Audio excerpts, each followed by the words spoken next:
Good morning and afternoon and happy early evening to our esteemed audiences, wherever you may be.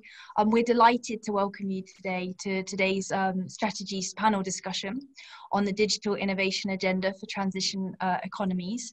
I'm your moderator today. My name's Dr. Jade McGlynn. I'm the Director of Research and the head of the Russia and Eurasia Studies Centre at the Henry Jackson Society, which is a sort of foreign affairs think tank based in London, UK.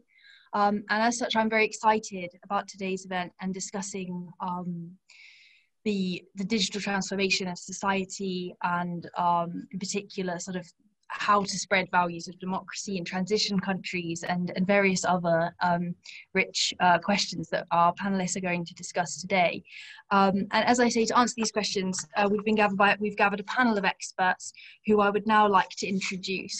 So starting first, I would like to introduce Dr. Andreas Aktoudianakis. I hope I pronounced your name correctly. Please forgive me if I haven't. Who is the Digital Policy Lead at the European Policy Centre. And he's working there within Europe's Political Economy Programme. He covers the policy areas of EU digital agenda, digital sovereignty, new technologies, and Industry 4.0. Prior to joining the European Policy Centre, Andreas worked as a special advisor to the director of the Open Society European Policy Institute and as a Schuman policy analyst at the European Parliament's DG Expo unit for transatlantic relations and G7. We're also honoured to be joined today by Darius Gaidys, Director of Information Technology Department at the Ministry of Foreign Affairs of Lithuania. Mr. Gaidys is a Lithuanian diplomat. He joined the Ministry of Foreign Affairs of Lithuania in 1991, and during his 30-year diplomatic service, he's been posted to New York, London, Sofia, and Los Angeles. In 2019, he was appointed Ambassador at Large for Digital Affairs. And besides his diplomatic work, Mr. Gaidys has taught diplomacy and diplomatic protocol at Vilnius University, the Vilnius Institute of International Relations and Political Science, and at Vytautas Magnus University. Thirdly, we have Anatoly Motkin, President of StrategEast Centre for a New Economy. Mr. Motkin is a successful technology investor with years of experience in political consulting and media entrepreneurship in the Eurasian region.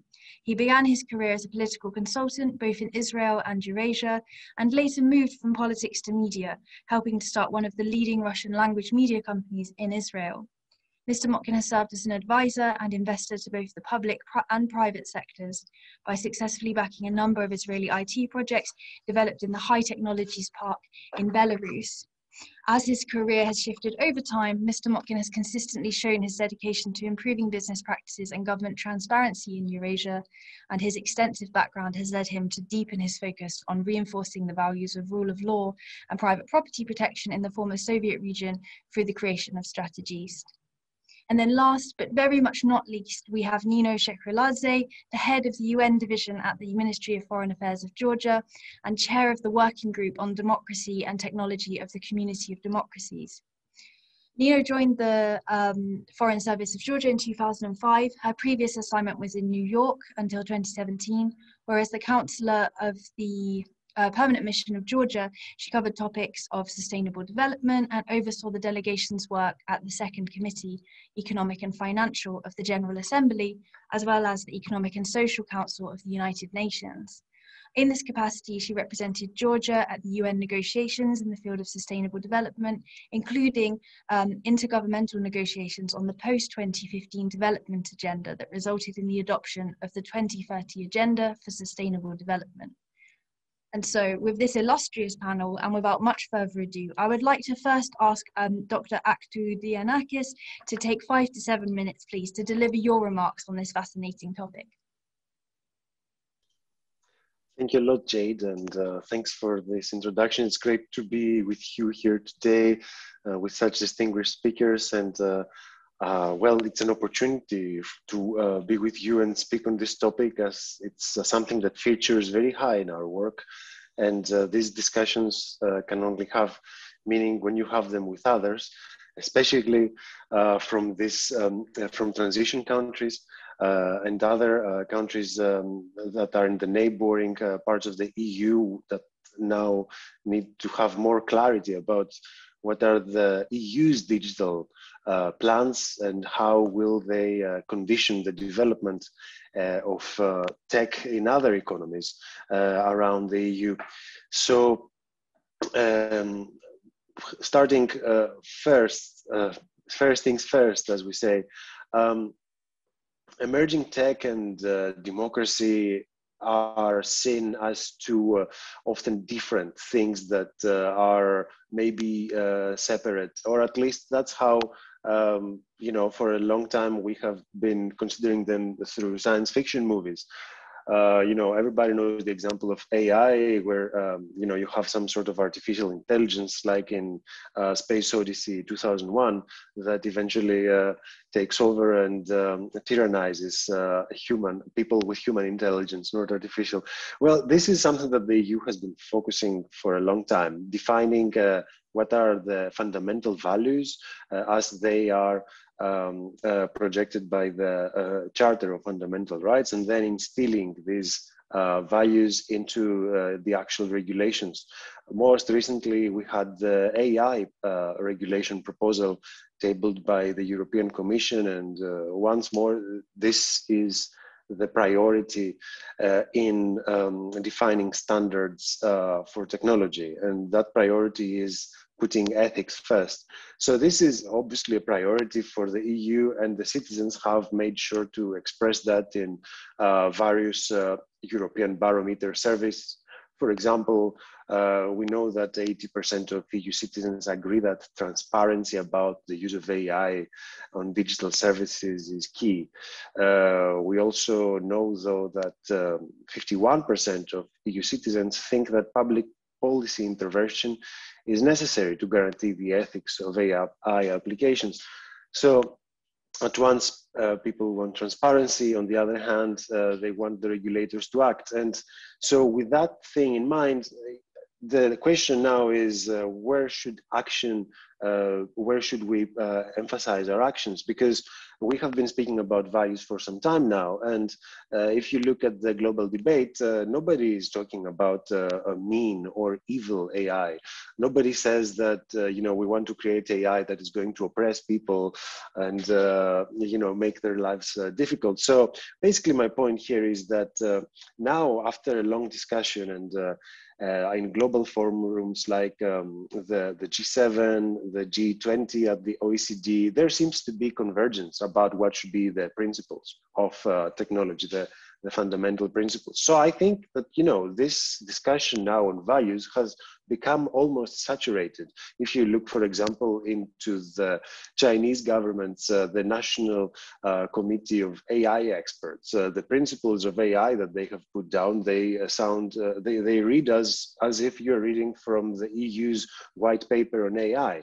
So basically, the question now needs to move to setting the right standards. So, it's easier to speak about the values. These are very important. We know this from research, so that's why they have been addressed. But now that these have been addressed and we can see them in the legislative proposals, they're very clearly noted. Now the question is how to walk the talk on values. And walking the talk in that case is not so much about how to prevent an evil AI becoming established in the EU. The question is about how to prevent this sort of evil AI, quote unquote, right? How to prevent something like that becoming the norm in the global sphere.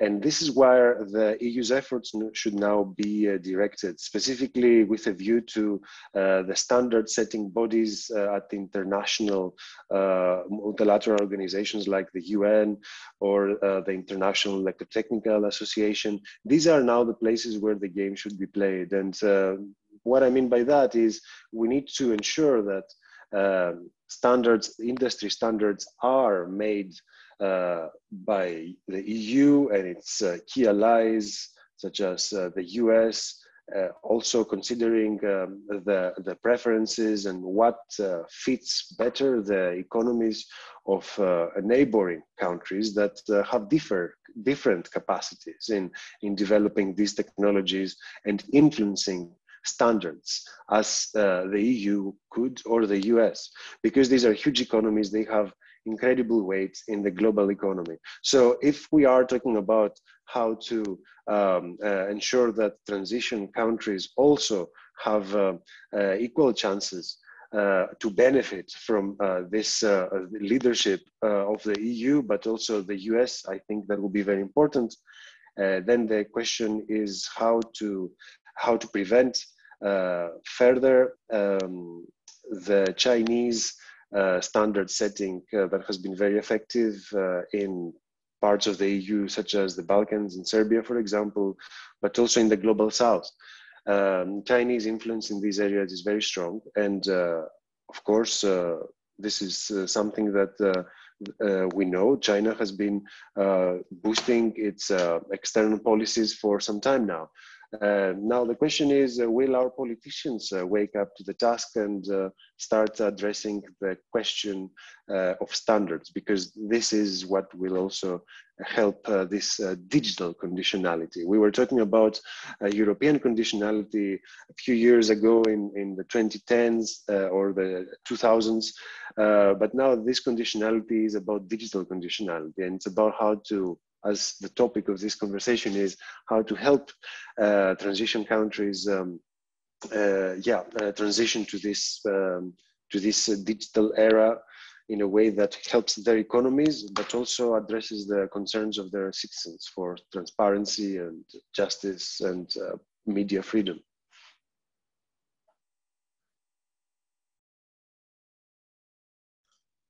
I think you're muted, Jade. You're muted. Sorry, that is a rookie error really this far into the pandemic. So my apologies. I was saying thank you very much for a really fascinating presentation that also raised a number of important questions, particularly around the need to move from walking to talking, as you put it. Next, we would like to ask Mr. Gaidys, Darius Gaidys, to deliver his remarks, again, to a similar time frame, please. Thank you. Thank you, Jade. Thank you for introduction. And also I would like to thank the team at StrategEast for allowing to take this opportunity to present my views on such an interesting and important topic. Well, speaking about democracy and technology, myself personally, I could talk probably for 3 or 4 hours, but I have 5 minutes, so I will be very brief, and I will touch just a very few short, small topics. So first of all, I would like to say that, of course, we live in very interesting times. For Chinese, it's a bad wish, you know, but for us, it's okay to wish that to live in interesting times. We see the development of new technologies, both traditional, let's say, communication technologies, and also disruptive technologies such as blockchain or AI and some others. And this development has 2 sides, as almost each development. First of all, it's enormously beneficial for the development of democracy and also for the development of our societies. I will talk about that a little bit later. On the other hand, we also see that with development of new technologies, we have many challenges. And those challenges arise from certain states, from some authoritarian countries. I will not be naming right now them, but everybody knows probably. They are eastwards from Lithuania. Some of them are close, some of them are further east. And also some challenges arise from other actors in this field, namely some huge companies. So what we see, I would like to point just 2 challenges. The first one is dissemination of disinformation, spread of fake news, and generally spread of propaganda. Another challenge arising from the development of new technologies is unauthorized use of our data. It's also used by certain countries and also by certain companies, and generally violation of privacy, especially using AI technologies. So these are challenges, and I think during our Q&A session, we will discuss it further. And coming back to benefits, I would like just to point a few benefits and base them on example of my country of Lithuania. First of all, e-government or digital government. This digital government essentially means a transparent government. And if you have a government that is almost well, fully online or big part of government is online, that means that decisions are taken more or less transparently, in transparent way, reduce possibility for corruption, and it's very attractive for foreign investors. We have noticed that in our fintech field. In Lithuania, we have e-government that has 600 public services in one e-government site. You can do enormous things just by clicking a few buttons on your computer and a mouse. You can enroll your child in a kindergarten, for example. You can pay taxes online. You can change your driver's license online. You can sign and confirm some of the powers of attorney online. So everything is done in 600 public services are on one site. And last year, this e-government was accessed 17 million times. So for the country of 2.8 million people, it's enormous. 90% of business with local authorities is being done online.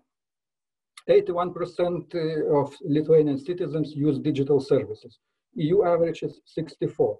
Another enormous thing is, enormous number is that e-prescription. It's a part of health system that prescriptions are being made online, and then you can go to any pharmacy and pick up your medicine. So in Lithuania, 85% of prescriptions are being done online. In EU, the average is 50%. And the most enormous number for me personally is a tax. So tax return in Lithuania, 97% of tax returns are being filled online. So this is big and open view to move forward. When we speak about the democracy and technologies, the biggest act of democracy is participation of people in governance. So one of those good examples is law on petitions in Lithuania, when you can sign online petition, and when it reaches a certain threshold, the parliament is obliged to discuss this petition. And when we speak about benefits of the development of technologies to society, I would like to point out one movement in Lithuania. The movement is called Women Go Tech.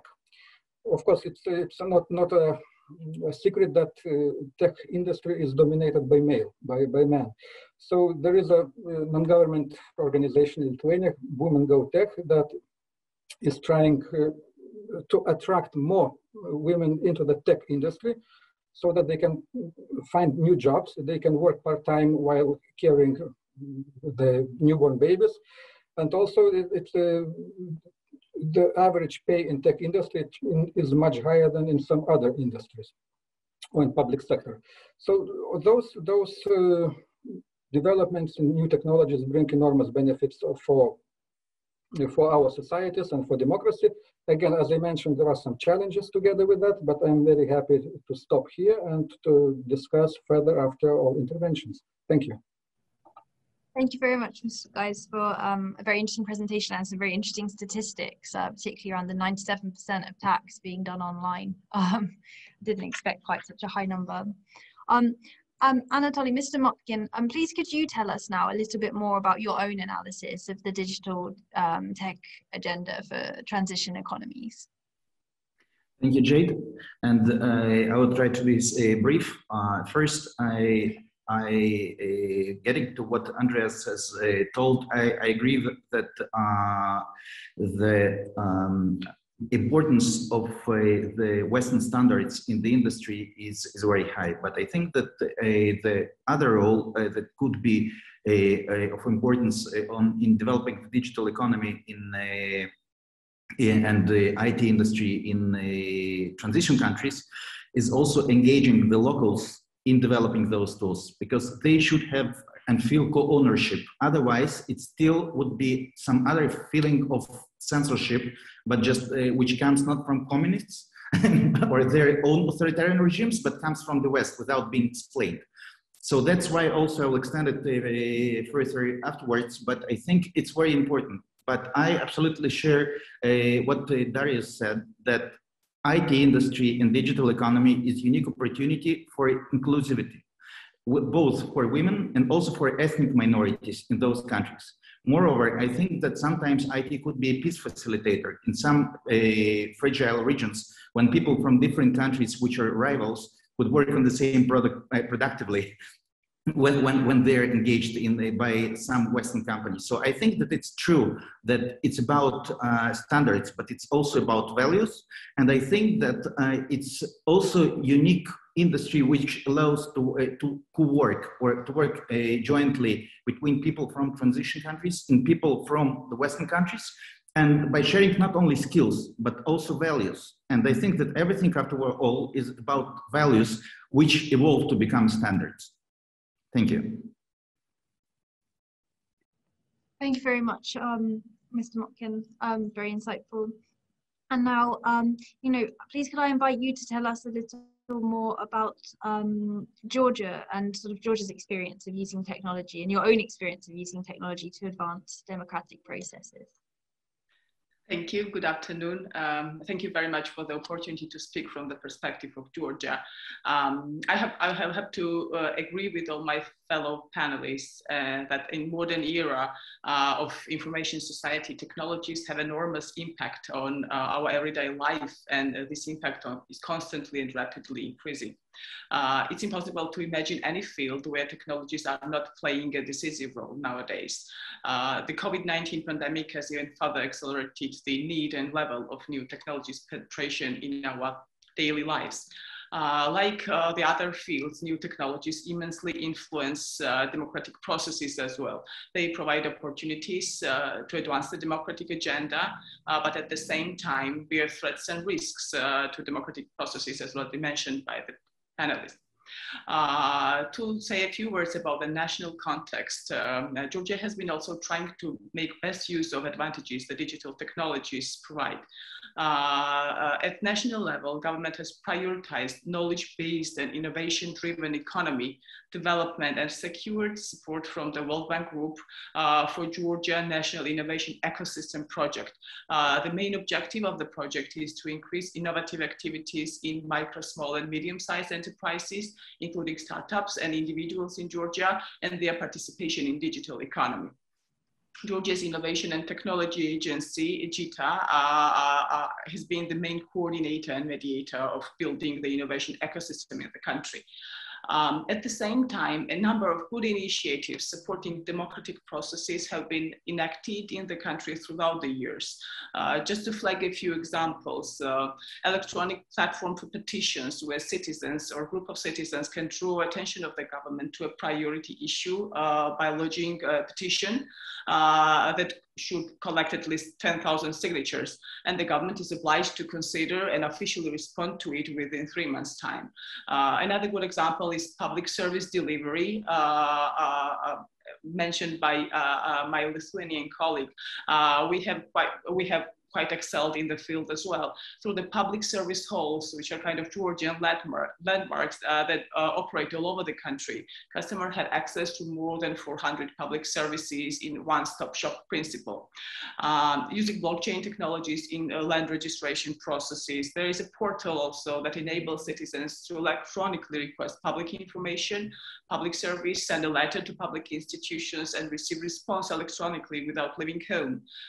This becomes especially convenient and has been widely used during the pandemic. Budget Monitor, another electronic portal, enables citizens to monitor state budget, receive information on revenues, expenses, debt, etc. in live. SDG Tracker allows citizens to electronically monitor the state of implementation of the nationalized sustainable development goals. Digital solutions have proved to be valuable tool for my country to overcome the negative consequences of the crisis, meaning the COVID-19 pandemic, and have been employed in different sectors. As mentioned already, they have been increasingly used in provision of public information and services in the light of school and university closure throughout the country. Provision of distance learning services became a priority. By employing various response mechanisms, and e-tools, it became possible to ease the negative impact of the pandemic on education system and ensure disturbed continuation of the teaching and learning process by creating virtual classrooms for all school classes and subjects in online program Microsoft Teams. While speaking about the benefits of the rapid advance of digital technologies, we should also not forget the importance of a safe digital environment which guarantees the protection of human rights online, including the right to privacy and data protection. Unfortunately, cyber attacks and disinformation campaigns continue to be a rising threat to the online world as well. Over the past years, my country also became a target of cyber aggression on several occasions. Among them, in August 2008, during the Russia-Georgia war, Russia unleashed massive cyber attacks against my country, which was the first precedent of a massive cyber attack undertaken in parallel of ongoing military operations. Not so long ago, October 2019, we were hit by another well-planned large-scale cyber attack by Russia, which was intended to harm Georgian citizens and government structures by disrupting and paralyzing the functioning of various organizations. Now allow me to say a few words about the relatively new working group on democracy and technology, which I have the honor to chair. The group is informal, voluntary structure within the community of democracies for joint discussion and action aimed at harnessing digital technology to support effective and accountable democratic governance worldwide. Now, foundation of the working group originated in the challenges facing many nations today. Countries are using outdated technologies to solve problems from modern era. Challenges demand greater agility from democratic institutions, and opportunities that have emerged with new technologies can deliver significant improvements in building effective, inclusive, and accountable public institutions that are foundation for solving challenges in democratic societies. The working group on democracy and technology was approved September last year, and it provides a platform for multi-stakeholder collaboration, the exchange of best practices and lessons learned, and development of common projects and ideas, and the creation of technical solutions that support democracy and advance the sustainable development goals. And I'm glad to have among our panelists today, the members of our working group. Chaired by Georgia and coordinated by the Permanent Secretariat and the Digital Impact and Governance Initiative of New America, the working group has 18 members currently, among them 7 member states and 11 civil society organizations, and it's open for interested parties. Creation of this group, I think, is very, very timely, and we hope it will be able to successfully carry out activities to support democratic processes and institutions, as well as to protect the democratic processes and institutions. And last but not least, let me also flag the problem of a digital divide that limits the opportunities of developing countries to embrace the full potential of this phenomena. Over 60% of total scientific literature and most research and development are carried out in high-income countries. And unfortunately, the COVID-19 pandemic has once again manifested the digital divide inequalities. I thank you. Thank you very much, Ms. Shekriladze. That was fascinating, and also provided some nice practical examples of both some of the challenges, but also some of the solutions that we're discussing today. I would like now to put a few questions to the panel. I'm going to take them one by one, but anybody is welcome to step in and answer. But the first question I would like to ask off the back of the presentations we've heard today is whether it's possible to spread the values of democracy in transition countries through the development of new technologies. How feasible is this? Would anybody like to start? Or shall I pick on somebody? I will pick on Dr. Aktoudianakis, just because you're the first speaker. Thanks, Jade. Happy to try to tackle that. And I must say this is quite a hard question to answer, but let's see. Well, As Anatoly said earlier, it's very important that that citizens in transition countries also feel that they're part of this process and not understand this process as something that falls upon them without any sense of agency. So I think maybe in that case, a dialogue with civil society is of fundamental importance to ensure that civil society concerns are addressed too in this process. But then the problem from the EU point of view is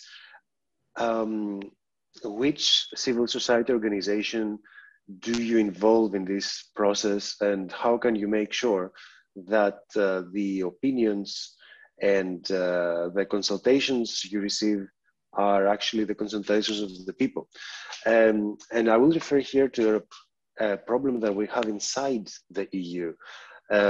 So rule of law, backsliding, and democratic resilience has been an issue in the EU too, and especially considering, you know, the member states of Poland and Hungary in the recent years. So inside the EU, for example, in these countries, it is hard to designate civil society organizations that can benefit from requests for data made to online platforms. So once we have the Digital Services Act adopted in the EU, then the Digital Services Act will allow civil society, will allow universities and other researchers to benefit from data that has been requested in order to understand what is the impact of these platforms in society. So social polarization, misinformation, and all these other actual issues we have mentioned here. Now, the problem is when I have discussions with stakeholders that are working on this file at the European Parliament, usually the problem is this: they cannot explicitly refer to civil society in the Digital Services Act draft, because by civil society, this is a very loose definition. And then if we actually accepted civil society to be anybody who's called civil society, then the data that's so useful might fall into the wrong hands. For example, it might fall into the hands of civil society organizations that are backed by the state in Poland calling for anti-abortion, or it can, you know, fall into the hands of other organizations that call against equal rights for LGBTQI plus people. So the question is, how can we make sure that we are in discussion with the right stakeholder? And I think once we are able to answer that, then it will be much easier to take in the consultations from civil society and to ensure that their viewpoints are adequately listened to.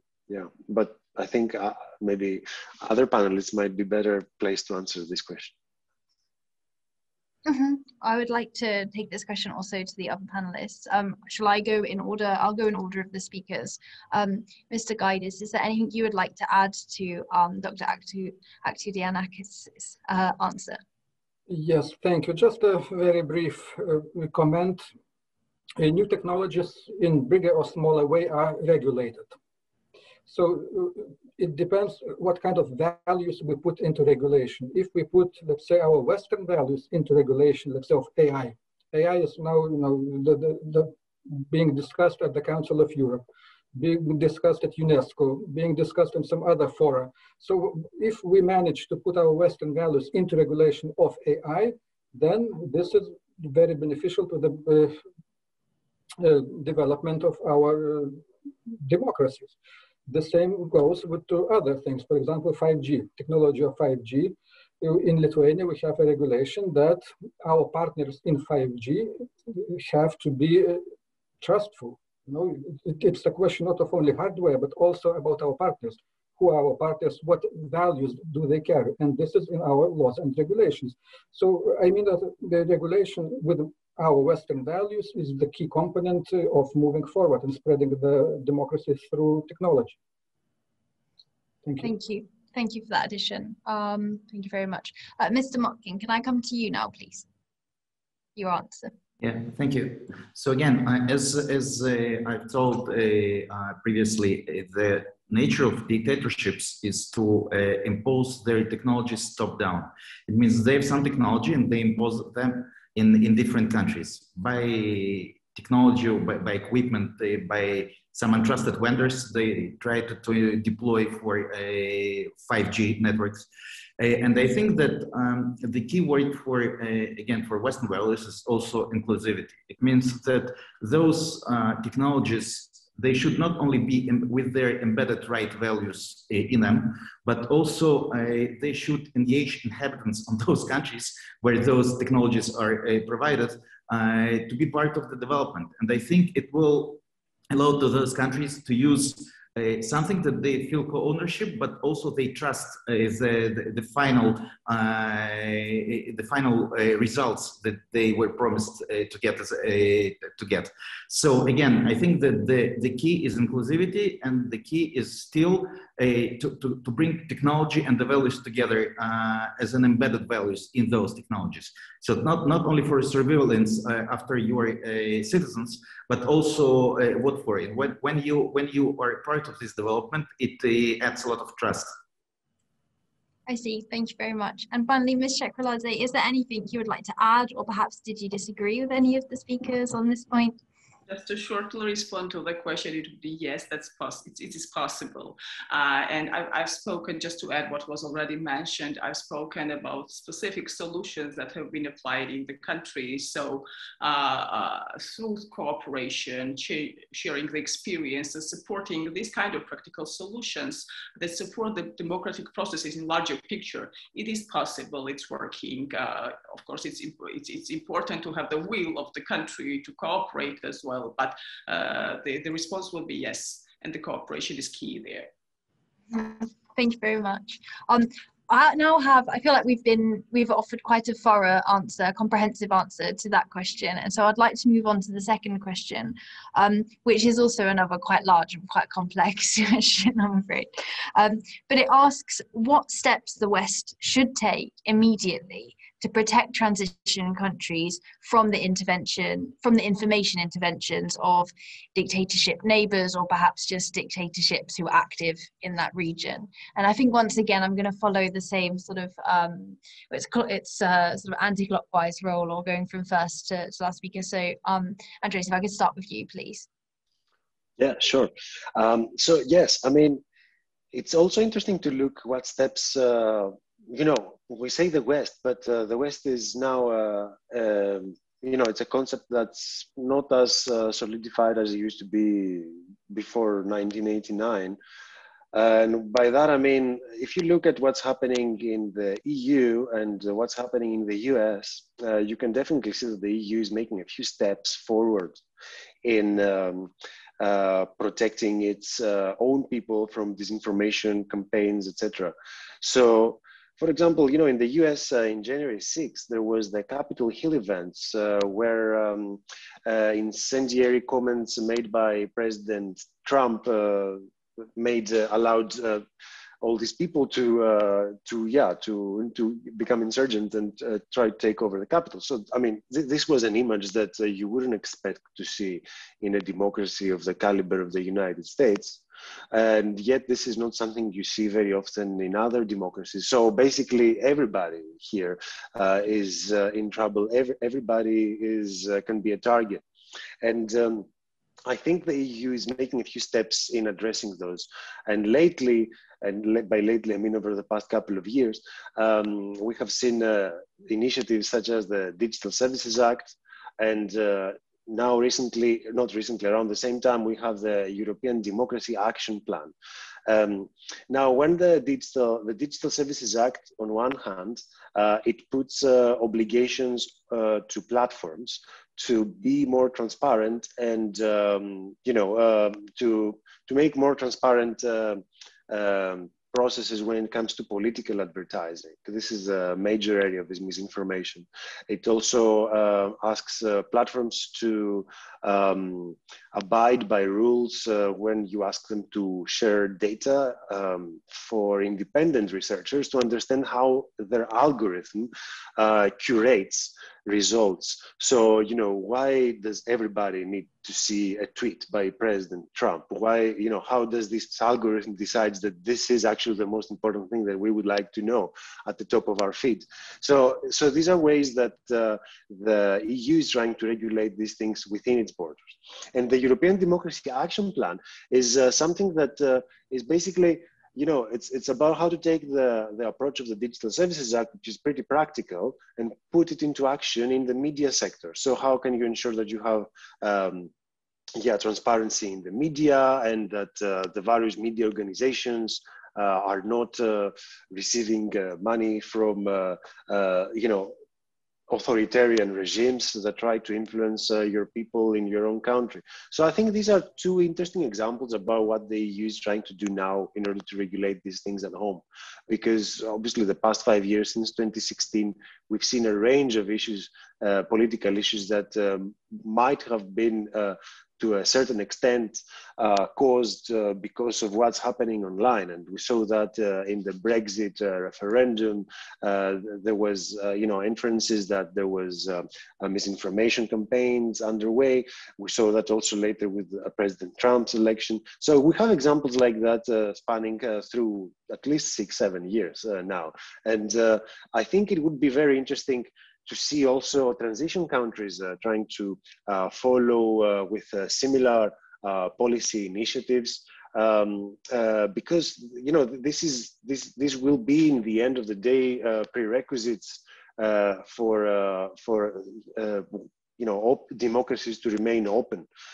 So policies that target this kind of phenomena online that also will bring convergence, regulatory convergence between the EU and transition countries. I think these are crucial steps, but the EU has a lot of trouble trying to make these proposals into actual regulations to be adopted. It is a hard road, a difficult path to walk, and there are many political opinions that are differing. So we need, you know, if we have problems to do this in the EU, I'm not saying it's not going to happen, it will happen. But the question is how fast or how slow will this happen, because the problems are happening now and we need to address them. So if we have problems in the EU, but getting these legislations passed as post, I imagine that it will be equally hard, even more, to do it in transition countries where there is not much precedent to point to.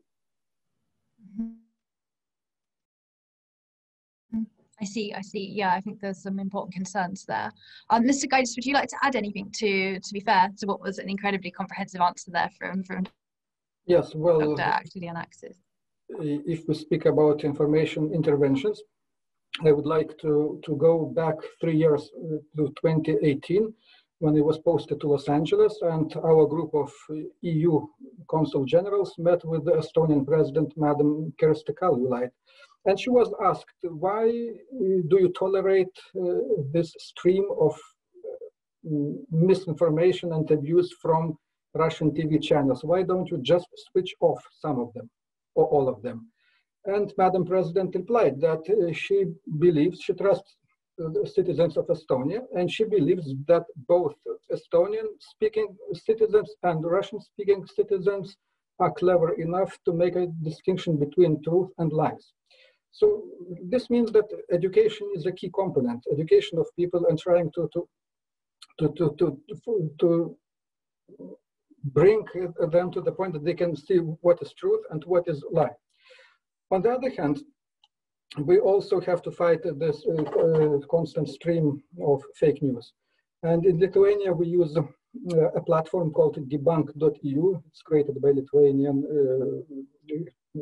tech guys that is monitoring using AI algorithms. They are monitoring all stream of news. And when they notice the fake news, they just simply put a red flag on it so that all our news agencies or media channels would not pick up and distribute further.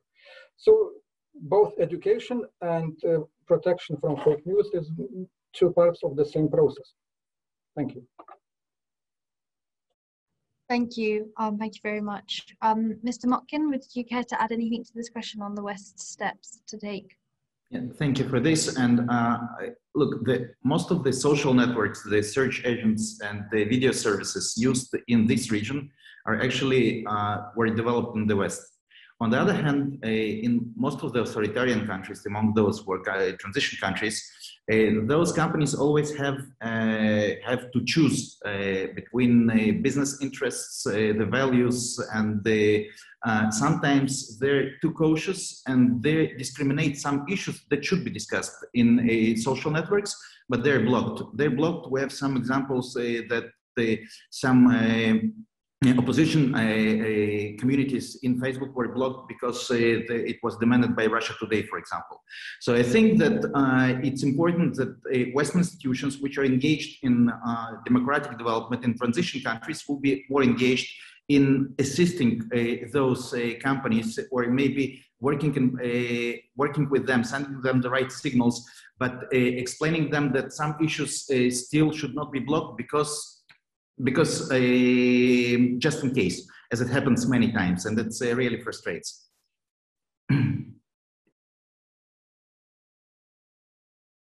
You're muted. Very much. Ms. Shekriladze, please would you care to add any further comments to this point? Yeah, thank you. Very briefly, I think there are still many unknowns in the process, and it will be important to study how different countries are coping with similar problems, like, for example, mentioned by our Lithuanian colleague. So experience sharing then would be very beneficial. And the second point would be also that the perpetrator should know that their actions will not go without just like business as usual. So it should bear the consequences. Thank you. Mm-hmm. Mm-hmm. Thank you very much. As the third question I'd like to pose, and we've touched on this a fair bit already, but nice to go into it a little bit deeper. How does the IT industry in transition countries contribute to the development of democracy as it already stands, or perhaps in the future? We can talk about potential as well. I'm going to start, as always, with Dr. Aktoudianakis. Thank you, Jade. I think here I'm going to come back to my initial input at the beginning of this discussion. When I tried to link the question of values and how now we can translate those values into industry standards for the development of technologies. And I think, you know, being members to international standard setting organizations is key. I don't think that there are countries that are out of this debate, but what we lack in the IT industry, not only in transition countries, is a coordinated plan that can consolidate industry players from the EU and its neighboring economies of common-minded nations. So to bring together the big players, identify common needs that are common in the continent, and then go back to these international standard setting organizations and submitting proposals that in one way or the other are backed by, you know, the 27 member states of the EU and the neighboring countries participating in these discussions too.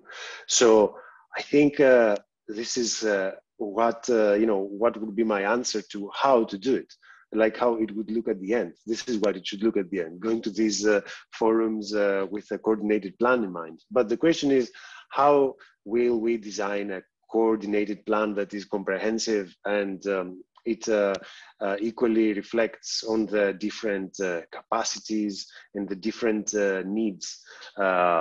So that would be that's the $1 million question, and the one I answered is the slightly cheaper one. I'm afraid I cannot answer the last one because this will take a lot of effort to coordinate. But you know, I think there are developments now in the EU that point in that direction, and without wanting to, I don't want to speak long on this, but just to say, you know, there is an interesting alliance forming now between the two key players in the West. But what I mean by West, I mean liberal democracies. And that is between the EU and the US. With the changing of guard in the White House in the US, now it's much more easier to have a sustainable dialogue between the EU and the US. Otherwise, the EU alone cannot condition the entire global economy of tech or the industrial standard setting. So, but together with the US and EU are common-minded democracies, it is much more likely to do that. Now, of course, when we say a strong partnership with the US and the EU and everybody else that is in the neighbor of the EU and have to have a say in this process, we also need to make sure that we don't give everything in this partnership. And this is important for transition countries in their relationship with the EU. And this is also important for the relationship of the EU with the US, because currently the EU has quite a few dependencies, digital dependencies on big US players. And not that, you know, there's nothing wrong with making products that are very competitive like Microsoft and Apple and Amazon and everybody, but it is actually true that we would also like to have some of our own digital solutions that that bring some sort of autonomy. Not autonomy in designing technology, because this is a global dialogue, but autonomy in, you know, protecting vital infrastructure like ports and schools and water supplying systems. We cannot rely on data solutions from the US to protect vital infrastructure in Europe. And I think that our US counterparts would also agree with that. Thank you. Thank you. That was a very interesting framing of digitalization within the sort of ongoing discussions of strategic autonomy within the EU. So it's, I think that's a very interesting angle to take it from. Mr. Gaidys, is there anything you would like to add to these comments or on this question of how the IT industry can contribute to the development of democracy? Yes, if we go to move to the last question, so the development of democracy, as I said, it's a question of choice. Whether we are in a transatlantic pool of countries or whether we are in the eastern pool of countries. And it's also the question of setting the standards. So who will set the standards, he will win, I think. So this is my answer for that. I see, thank you. That's a nice short and sweet answer. And Mr. Motkin, is there anything you would like to add or elaborate on in this question? Yeah, thank you. I think that uniqueness of IT industry, especially in the Eurasian region, if I will take only this group of countries among the transition countries, is that the IT industry there is absolutely integrated into the global IT supply chain. And moreover, I think that the nature of this industry, which is absolutely transparent and accountable from the scratch, because it would not work otherwise. You don't need to set up an IT company, you don't need to get a license from the country, and you don't need to extract some, I don't know, some natural resources. So you're also free to move, not only free to invent or to develop. And I think that thanks to the nature of this industry, which is integrated into the Western IT industry, the people who communicate with their peers and clients and customers abroad, they share not only skills and the product that they develop, but they also share the cultural code. And when we look on those countries, I think that the IT guys there is the most Western-minded community in those countries. And I think that even Darius knows well what happens in the Lithuanian neighboring country, in Belarus, and we see that the tech guys there were the key supporters of the peaceful protests in Belarus, and also they were behind the different digital democratic tools in the country. But even in terms of Ukraine and Moldova, where the IT industry is quite developed, I think that it's a good way not only to engage people in some money-generating new industry or sector for those countries, but it's important also that these people are inevitably are sharing our values, and they're spreading them further. So I think that the uniqueness is also not to get them integrated and to develop things together, but also to share the same values with them. And I think that they're the future elites of those countries, and this is the uniqueness of IT industry in the region. That makes lots of sense. Thank you. I think there's some really important points raised there.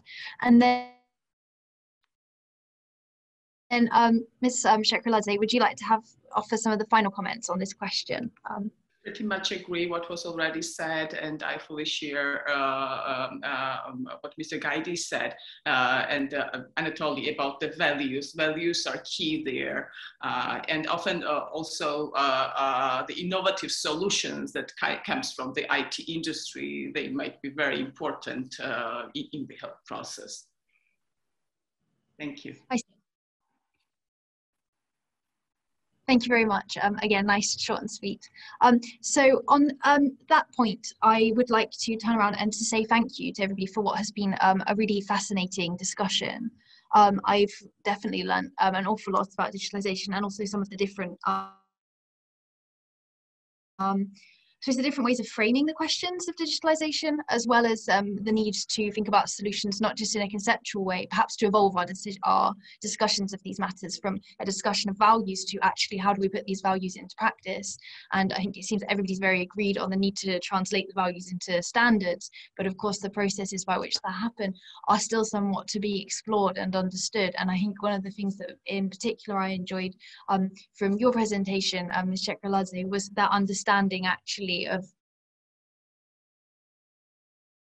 I suppose, of the nitty-gritty of how this actually happens sort of on the ground and the practicals of taking this from conceptualization to implementation. However, I can firmly say that I've learned a great deal from all four presentations, and indeed from the questions that we've discussed. And it's been a very fascinating talk, and I'm sure that the audiences, current and future, will feel the same way. So on this note, please let me thank you all once again for your insights, and I would like to say goodbye and goodbye to our audience.